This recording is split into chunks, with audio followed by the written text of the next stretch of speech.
haine, tout ça. Donc en ce qui concerne le Val-Fouré, c'était Expression Directe. Et donc moi, la première fois que je les entends, c'est sur une compilation qui est produite par Ruth Lyon, qui repose en paix, qui lui est du 94, qui est un musicien, qui est un toaster à l'époque aussi, un petit peu. Il est dans le reggae, et il est aussi dans le hip-hop. Et le truc, c'est qu'il est compositeur. Mais vraiment compositeur. Lui, tu le mettais derrière un clavier, il savait jouer. Vraiment. Donc voilà. Et il décide de produire Expression Directe, qui eux viennent de Mantes-la-Jolie. Et d'abord, il fait une compilation qui s'appelle Ghetto Youth Progress, où il invite plusieurs artistes dessus, dont Expression Directe. Expression Directe font 2 morceaux dessus. Et les morceaux sont très remarqués. C'est eux qui se ressortent de cette compilation. Donc il y a le fameux morceau Mon esprit part en couille, qui est clippé, qui est un morceau qui a énormément tourné. Et il y avait un morceau qui s'appelle UKPT. UKPT. Vous aurez compris.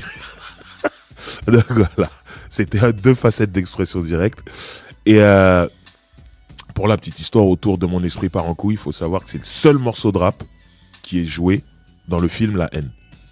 Il y a une bande originale de morceaux inspirés par le film, dont Sacrifice de poulet, de Ministère amer, la 25e image d'Ayam, L'État assassine d'assassins, Raga Sonic avec si t'as ton gun, t'as pas ton gun. Bref, il y a énormément de morceaux. Cette compilation est classique, mais on n'entend aucun de ces morceaux dans le film. Le seul morceau qu'on entend dans le film, on appelle ça le score, c'est Mon esprit part en couille. Donc voilà. Si vous revoyez le film, c'est une scène où je crois qu'ils sont en train de fumer des joints dans une voiture. Donc voilà. En tout cas, le morceau tourne bien, tourne énormément. Et moi, en fait, il me rappelle, dans la façon dont ils sont perçus par le milieu du hip-hop, il me rappelle Ministère amer au début. Je m'explique. Je dis pas que leurs musiques sont similaires. Bon, il y a quand même des trucs proches, hein. C'est-à-dire c'est un rap de cité, vraiment voilà. Mais le truc, c'est comment ils sont perçus dans le milieu du rap. En vérité, c'est on les met un peu de côté, un peu persona non grata, parce que finalement on en a peur, parce qu'ils arrivent avec une imagerie ghetto français. Ils ont des 3/4 en cuir, ils ont des 500, ils ont des survêtements taquini, ils ont des trucs, des bonnets, vraiment ras les sourcils. Les mecs, ils portent le Lacoste, mais comme on le portait dans les cités. Pas comme un joueur de tennis, c'est pas la même chose. Donc voilà. Et vraiment, moi je sentais qu'ils faisaient peur aux gens. Ils faisaient peur, les gens. Et Ministère amer, ils avaient subi ça. Et souvent, ça se fait par des... Bon, là, il y a des gens qui montent un plateau d'artistes pour un concert. Si quelqu'un propose ah, ce serait bien qu'on mette Expression Directe, j'aime bien leur morceau Mon esprit part en couille.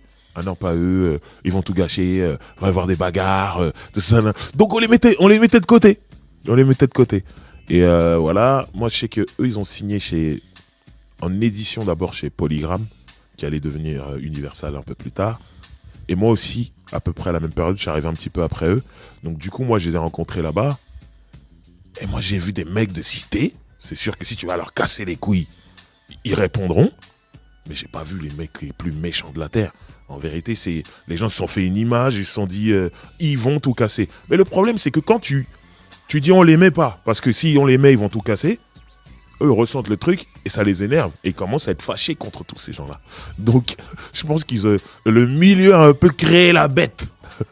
Mais bon, bref, ils font leur chemin. Et ensuite vient donc La Haine, le film La Haine qui sort. Et là, on parle de la bande originale inspirée par le film. Et ils ont un morceau dessus qui s'appelle Deal et pour survivre, qui est un des plus beaux morceaux de rap français pour moi de toute l'histoire. Vraiment, on va le jouer tout à l'heure. Ça veut dire, dans la forme, musicalement, c'est super beau. Et dans le fond, c'est rare que les gens, à ce moment-là, c'est rare que des rappeurs disent clairement, oui, on vend de la drogue. Mais sans vraiment le glorifier, ils disent pour survivre. Ils disent en gros, c'est le seul moyen qu'on a trouvé pour gagner de l'argent, quoi. Parce que c'est dur, on m'accepte pas là-bas, à un moment je dois bien vivre, et voilà. Et je trouve que c'est bien écrit, parce que c'est pas glorifié, et en même temps, la musicalité de la mélodie de Weedy, Big Up Judy aussi, qui chante aussi sur le refrain. Et non, très bon morceau. Mais bon, on va l'écouter juste après. En tout cas, ce morceau les met encore plus haut. il signe chez Universal en production. Tout à l'heure, je parlais d'édition, c'est technique, tout ça, mais bon. Bref, en tout cas, ils signent pour préparer ce qui sera leur premier album. Mais avant ça, ils sortent... c'était inattendu, hein. Tout le monde attend l'album d'Expression Directe et ils sortent un projet qui s'appelle Guet-apens, produit par leur label indépendant qui s'appelle Esquad. Et en fait, c'est juste 2 membres d'Expression Directe, le TIN et Weedy. Je n'ai pas cité les membres tout à l'heure, mais Expression Directe, c'est le TIN, Weedy, c'est Kurtra, que je salue. Et quelle honte. Quelle honte. Nesby, son nom va me revenir. Attends, je suis désolé, mon frère. Je suis désolé. Ça va me revenir juste après. Je citerai ton nom juste après. Mais en tout cas, là, tout le monde attend le projet d'Expression Directe. En fait, c'est 2 membres. Juste 2 membres qui sortent un album. Tout le monde est étonné. En indé. Projet qui s'appelle Guet-apens. Et honnêtement, tout le monde est surpris tellement c'est une tuerie. Parce qu'à la base, tout le monde veut être déçu. Pourquoi ils sortent pas l'album du groupe? Mais quand tu vas écouter le projet, tu te dis merde, c'est vraiment bien. Et surtout, il y a des featuring avec des gens. C'est-à-dire, les gens n'auraient pas imaginé. Bon, moi, parce que je les croisais dans les couloirs de Polygram, je savais. Mais par exemple, ils étaient connectés avec le groupe Diabus System. C'est des trucs que les gens ne voyaient pas de loin. Parce que Diabus System, c'était pas KRA comme rap. Mais en fait, c'est des rencontres. Les mecs se sont bien entendus. L'un aimait la musique de l'autre. Boum. Il y a Expression Directe. Il y a Joey Star qui est là sur un morceau. Sachant que Expression Directe avait fait la première partie d'un concert d'NTM au Zénith. Si je me trompe pas. Il y avait Kerry James. J'ai failli l'oublier. Qui est sur un super morceau. Et il y avait Rof. ROH2F. Qui est sur 2 morceaux, peut-être 3, mais surtout qui à ce moment-là est produit par le TIN, un des membres d'Expression Directe. Le premier album de Rof, le Code de l'honneur, sortira sur le label du TIN d'Expression Directe. Donc voilà, il y a toutes ces ramifications. Et justement à cette époque-là, ça commence à dire oui, Expression Directe, ils vont rentrer dans Mafia 15 Free. Il y a des rumeurs comme ça et finalement Expression Directe, ils ont dit non, c'est la famille, c'est des amis et tout. Mais Expression Directe, ça reste Expression Directe. Mais voilà, en tout cas, c'était souvent ensemble. Et en tout cas, ce projet, il y a un morceau avec ma mère, il y a pas moyen là, ce morceau est incroyable. Après, il me semble que tous les titres de cet album, c'est des titres de films. Ils ont fait un truc comme un concept comme ça. Arrête où ma mère va tirer. Le morceau s'appelle, qui est un titre de film, et où ils racontent justement. Et c'est ça qui est beau, c'est que pour moi, ils ont réussi à encercler tous les aspects du rap de rue, du rap KRA, même avec l'humour. Et arrête où ma mère va tirer, c'est genre, je suis la plus grosse KRA du quartier. Je mets à l'amende tout le monde. Mais quand ma mère, elle arrive, elle vient me chercher, j'ai peur. Parce que c'est ma mère. Et c'est beau. Et c'est la réalité. Moi, j'ai vu des mecs super KRA. Quand son père venait le chercher, mon frère, il n'y avait plus de KRA. Il n'y avait plus de KRA. C'est comme ça. Et même ta mère, au truc, c'est normal. C'est comme ça. C'est vraiment ça. Pour ça, quand le morceau, il sort, le morceau, il est apprécié. Ceux qui connaissent un peu la vie de cité, ils sont obligés de se dire, bah, c'est la vérité. Et même ceux qui la connaissent pas, ils découvrent, ils trouvent ça marrant. Donc, il y avait vraiment, il y a de très bons morceaux comme ça.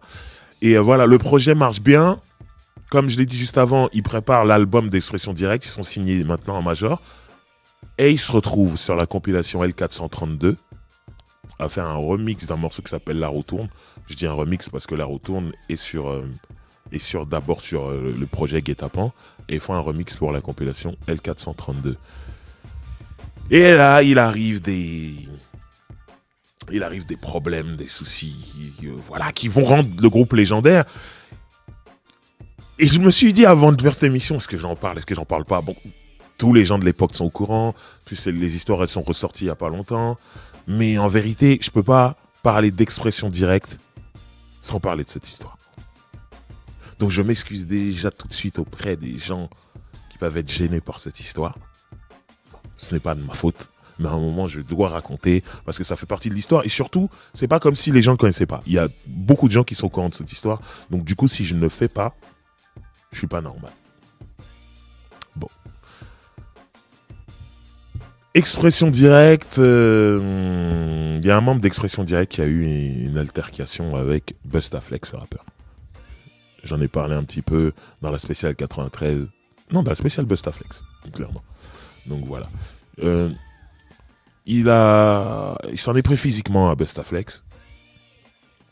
Et pour des mots qui ont été dits lors d'une de ses improvisations, où ce membre d'Expression Directe pensait que Bustaflex était allé un peu trop loin. C'est lui qui juge, c'est lui qui voit, il a décidé de monter au créneau, il l'a fait, et voilà, il s'en est pris physiquement à Bustaflex. Donc Bustaflex, au bout d'un moment, il en a eu marre et il s'est dit il serait temps qu'on réagisse. Le souci, c'est que Expression Directe, ils étaient sur cette compilation L432 avec la retourne, et Bustaflex, il avait un morceau qui s'appelle le The Do qui était sur la même compilation. Et à un moment, il y avait une émission sur MCM, la chaîne MCM, qui a été comment ça s'appelle, qui a été programmée pour recevoir des artistes de la compilation L432 dans le cadre de la compilation. Sauf que eux, ils n'étaient pas au courant des altercations qu'il y avait. Donc dans les artistes bookés, il y avait Expression Directe et Bustaflex. Bustaflex s'est dit ok, là c'est le moment de se venger ou quoi. Ok. Là, ce que je vous raconte, c'est la version d'Expression Directe qu'ils ont fait pour un programme que je présente qui est disponible sur YouTube, qui s'appelle Hip Hop Stories. Donc c'est trouvable, la vidéo est trouvable et c'est eux-mêmes qui racontent l'histoire. Donc en gros, eux ils étaient en répétition dans un studio de répétition qui est connu, qui est vers Château d'Eau. C'est très important ce que je dis pour ceux qui connaissent ce studio de répétition. Et en fait, on les appelle, on les prévient, on leur dit hey, il y aura Bustaflex là-bas. Ce qui paraît, il vient pas tout seul. Donc eux, ils étaient 4, les membres du groupe. Ils se sont dit ok, on va y aller. Mais du coup, ils sont passés dans le magasin qui est juste à côté, qui a un Monoprix ou un Franprix, qui est juste à côté du studio. C'est pour ça que je dis c'est important de bien situer le studio pour ceux qui connaissent. Vous savez, si vous avez déjà été dans ce studio, je ne veux pas le nommer, mais vous savez que juste à côté, il y a un genre d'hypermarché, supermarché. Ils sont allés là-bas et ils ont acheté des couteaux de cuisine. Ils se sont dit, ah, on n'est que 4, il se pourrait qu'ils soient pleins. Donc voilà. Ils se sont rendus à cette émission. Et lors de l'émission, effectivement, Bustaflex était avec beaucoup de gens. Et dont un pitbull. Et donc là, les Expressions Directes, c'était 4 et tout. Donc ça a chauffé, et ils ont lâché le pitbull. Apparemment, le pitbull a sauté sur le bras de Kurtra d'Expression Directe. Donc il fallait qu'ils se défendent. Hein. Un pitbull, on connaît la pression d'un pitbull, c'est fini. Hein. Ça veut dire ton bras, il s'en va si tu fais rien. Donc il a sorti un couteau, il a égorgé le pitbull. Du coup, le pitbull étant égorgé, a dû lâcher la pression, il a lâché le bras. Et tout ce que je dis là, il y a des vidéos qui existent de ça. C'est des caméras surveillance. Et apparemment, le chien marchait avec la tête coupée, quoi. Voilà. Et du coup, tout le monde a couru un peu dans tous les sens. Et voilà. Donc, ça, c'est ce qui s'est passé. Et ça a été...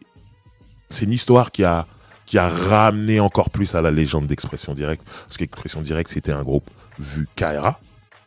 Et là, sachant qu'ils se sont défendus comme ça de la sorte, les gens ont dit ok, faut pas rigoler avec eux et tout ça. Et donc ça a mis encore plus de jus dans leur musique et tout.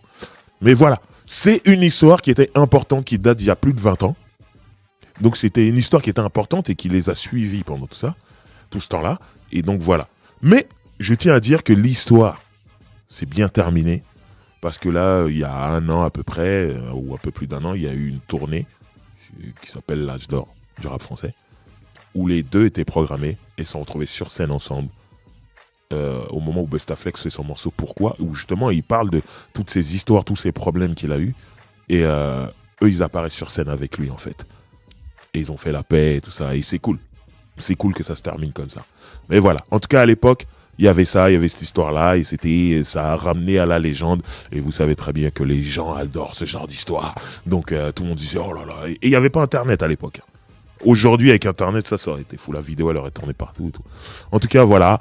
Je le répète, pour toutes les personnes qui ont été touchées par rapport à cette histoire, qui l'ont vécue et tout, Je suis pas là pour remettre des tensions, tout ça. C'est juste que je dois raconter l'histoire parce que ça fait partie de l'histoire de ce rap game, en tout cas.